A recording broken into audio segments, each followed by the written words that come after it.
Shalom jemaat Tuhan, senang sekali boleh berjumpa kembali dalam Renungan Kingdom Devotion.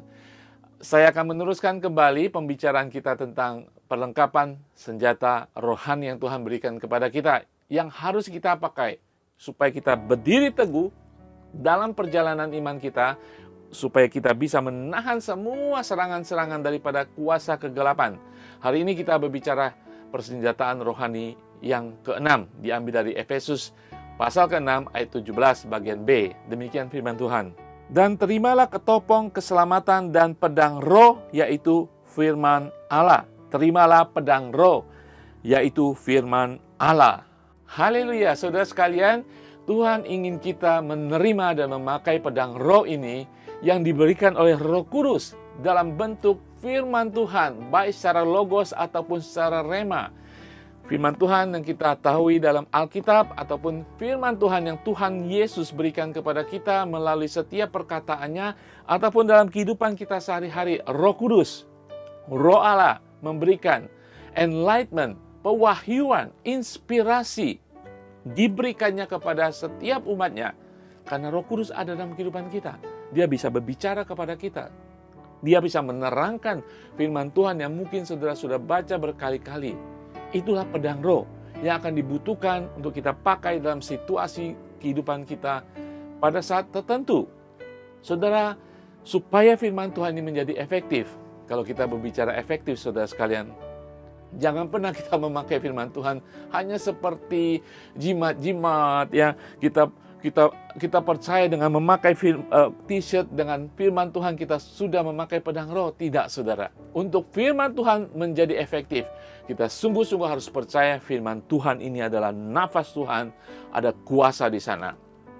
Tuhan Yesus ketika dicobai di padang gurun, dia memakai firman Tuhan sebagai pedang roh untuk menangkis semua godaan jebakan daripada si iblis. Itulah saatnya dalam situasi tertentu dalam kehidupan kita, kita perlu memakai pedang roh ini, yaitu firman Tuhan. Nah, saudara, untuk menjadi efektif, kalau kita tahu pedang roh pedang yang disebutkan dalam firman Tuhan ini adalah sekitar pada waktu itu sekitar 60 cm ya, dipakai oleh serdadu-serdadu pada zaman Romawi. Nah, mereka pakai itu untuk dalam close contact combat. Jadi peperangan yang jarak dekat ya. Saudara sekalian, pedang ini adalah satu-satunya persenjataan Allah yang Tuhan berikan, tidak hanya untuk self defense, mempertahankan serangan iblis, tetapi dipakai untuk menyerang iblis. Karena di dalam firman Tuhan yang Allah yang hidup ini ada kuasa, saudara, seperti apa yang dilakukan Tuhan Yesus di padang gurun itu. Nah, saudara tahu bahwa untuk pedang itu bisa kita pakai, untuk seorang serdadu bisa pakai pedang untuk peperangan, dia harus latihan, saudara. Harus praktis. Bagaimana memakainya, bagaimana cara aplikasinya, harus dipakai, harus dilatih. Dalam latihan, tidak hanya latihan, tetapi harus mempersiapkan sebelum peperangan itu terjadi, sebelum serangan iblis datang. Saudara, kita harus melatih, kita harus tahu menggunakan pedang roh ini. Bagaimana? Saudara, pertama kita harus dekat kepada Tuhan, sehingga kita peka akan apa yang ingin Tuhan katakan melalui firman-Nya ini. Kita baca firman Tuhan, kadang-kadang kita tidak mengerti. Tetapi untuk firman Tuhan yang logos ini menjadi rema, untuk kita pakai dalam situasi tertentu, kita harus mendekat kepada Tuhan. Kita harus membaca firman Tuhan, merenungkan firman Tuhan. Itu latihan, saudara. Itu persiapan untuk kita memakai firman Tuhan ini sebagai pedang dalam melawan kuasa si iblis. Tidak hanya itu, saudara, kita harus sedia selalu.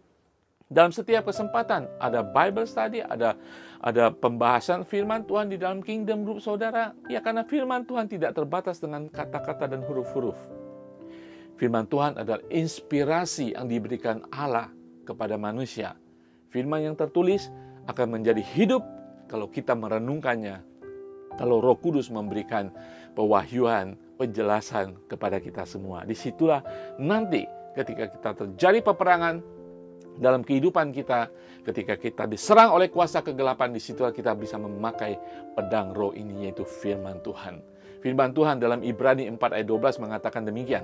Sebab firman Allah hidup dan kuat, dan lebih tajam daripada pedang bermata dua manapun. Ia menusuk amat dalam sampai memisahkan jiwa dan roh, sendi-sendi dan sumsum. Ia sanggup membedakan pertimbangan dan pikiran hati kita. Haleluya saudara sekalian, Rasul Paulus menjelaskan lebih dalam lagi tentang firman Tuhan, yaitu pedang roh ini, yaitu hidup, kuat, dan tajam. Sangat diperlukan saudara ketika permasalahan, pergumulan, dan kita hadapi sehari-hari. Kita tidak tahu kapan datangnya, tetapi kita sangat memerlukan pedang roh ini, yaitu firman Tuhan. Tidak hanya akan menguatkan kita, tetapi membuat kita bisa melawan, mematahkan kuasa-kuasa iblis yang datang kepada kita. Jangan lupa saudara, semua persenjataan Allah ini harus kita pakai untuk bertahan, untuk kita tetap berdiri teguh sebagai anak Allah. Tetapi saudara, pedang roh ini harus kita pakai untuk menyerang serangan iblis itu sebelum kita jatuh saudara. Kita percaya Tuhan akan menyertai kita. Jangan keluar, jangan kemana-mana tanpa perlengkapan senjata Allah. Tuhan Yesus berkati semuanya. Bapa di surga, terima kasih Tuhan untuk firman-Mu Tuhan. Engkau mengingatkan kami Tuhan, pakai semua perlengkapan senjata Allah ini Tuhan. Untuk kami, tidak hanya untuk melindungi kami, tetapi untuk kami boleh mematahkan segenap panah-panah si iblis dalam kehidupan kami Tuhan. Untuk kami boleh maju Tuhan, mengabarkan Injil kebenaran-Mu. Untuk kami boleh maju Tuhan, dalam peperangan kami membawa panji-panji kebesaran nama Tuhan kami Yesus. Haleluya, mampukan kami di dalam nama Tuhan Yesus. Haleluya, amin. Tuhan Yesus berkati. Jangan lupa, kemanapun saudara pergi, pakai perlengkapan senjata Allah ini. Tuhan memberkati kita semua. Haleluya.